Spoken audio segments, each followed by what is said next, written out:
السلام عليكم ورحمة الله وبركاته. الإخوان والأخوات، اليوم إن شاء الله je voulais faire un petit rappel Inch'Allah, un petit rappel sur les traditions, la sauvegarde des traditions de la sunna du prophète sallallahu alayhi wa sallam et de ses règles de politesse à observer. Sachez, l'Ikhwan wal Akhawat, que Allah Azza wa Jal nous a obligés de suivre le prophète sallallahu alayhi wa sallam. Allah Azza wa Jal dit dans le sens des versets, et plusieurs versets sont révélés dans le Coran al-Karim, où Allah Azza wa Jal nous révèle qu'il y a un excellent modèle à suivre chez le prophète sallallahu alayhi wa sallam. En tout cas, Allah Azza wa Jal nous dit dans le sens du verset, dit, si vous aimiez réellement Dieu, suivez-moi, et Dieu vous aimera et vous pardonnera vos péchés. Surat Al-Imran, surat 3, verset 31. Dans une autre surah encore, Allah Azza wa Jal nous dit, dans le sens du verset, il ne prononce rien sous l'effet de la passion. Ce n'est qu'en fait qu'une révélation inspirée. C'est surat 53, versets 3 et 4. Allah Azza wa Jal nous dit encore, dans une autre surah, vous avez effectivement dans le messager de Dieu un bon exemple à suivre pour celui qui espère rencontrer son Seigneur et voir le jour ultime. Surat 33, verset 21. Encore, dans un autre verset, Allah Azza wa Jal, par son immense sagesse et miséricorde, nous révèle, non, par ton Seigneur, ils n'auront pas cru jusqu'à ce qu'ils te prennent pour juge dans leurs objets de dispute. Puis, puisqu'ils ne ressentent en eux-mêmes aucune contrariété du fait de ta sentence, et qu'ils s'y plient en toute soumission. Surat les femmes, surat 4, verset 65. Dans la même surah, dans le verset 59, Allah Azza wa Jal dit, si vous êtes en litige à propos d'une chose, ramenez-la à Dieu et au messager, si vous croyez vraiment à Dieu et au jour dernier. Surat Nisa, verset 59. Les savants disent qu'il s'agit du Coran et de la tradition du prophète sallallahu alayhi wa sallam, qu'il faut observer le Coran et la Sunna pour juger entre les hommes. Et Allah Azza wa Jal nous révèle dans une autre surah dans le sens du verset, ce que le messager vous donne, prenez-le, et ce qui vous interdit, interdisez-vous-le à vous-même. Allah Azza wa Jal dit encore dans une autre surah, dans le sens du verset, celui qui obéit au messager a en fait obéi à Dieu. Et dans ces sourates, les femmes, sourate 4, verset 80. Et encore dans une autre surah, Allah Azza wa Jal dit, tu conduis assurément toi-même à chaque rectiligne la voie de Dieu. Sourate 42, verset 52-53.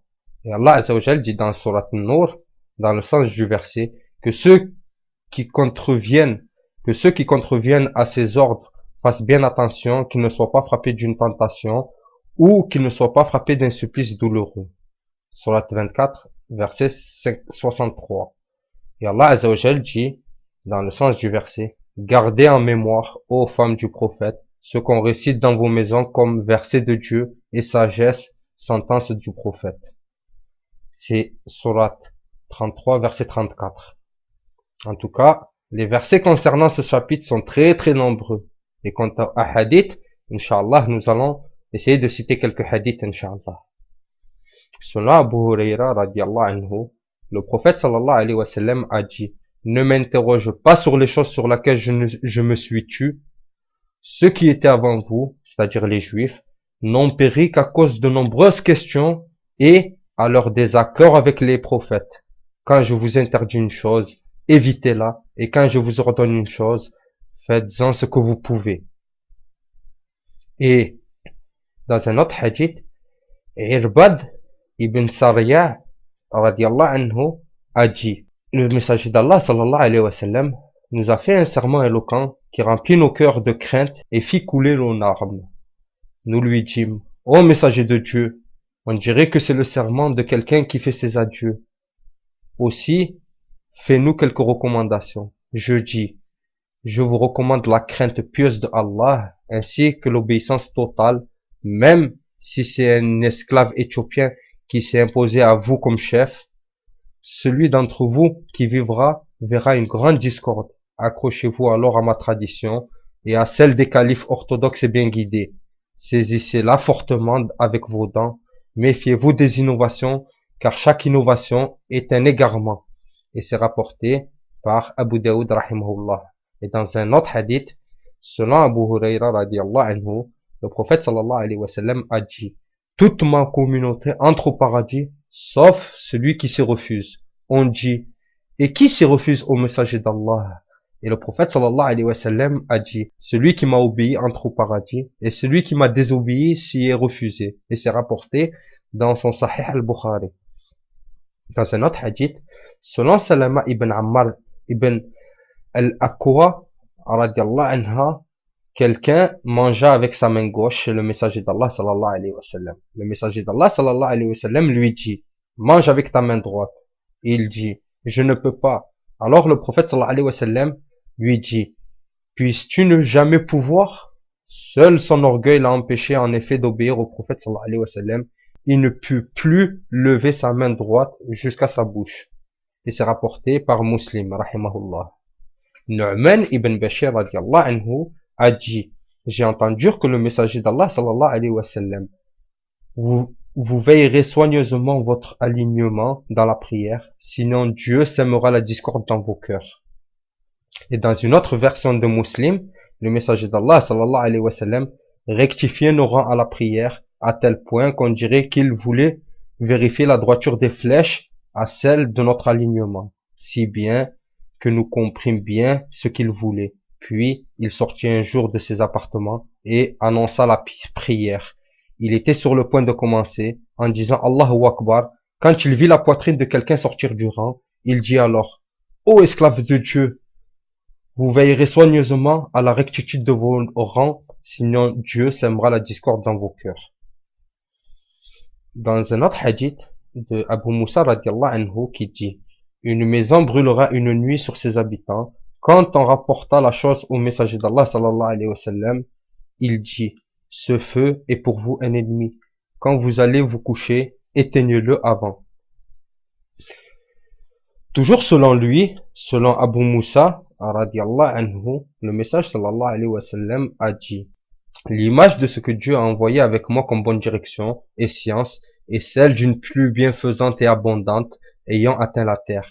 Une partie de cette terre était bonne, elle absorba l'eau et fit pousser une abondance de l'herbe et de la verdure. Une partie de cette terre était stérile, mais retient l'eau à sa surface, si bien que Dieu en a fait profiter les gens. Ils en burent et ils en abreuvèrent les animaux et les champs. Enfin, une partie était plate et sablonneuse. Elle ne retient pas d'eau et ne fait pas pousser de verdure.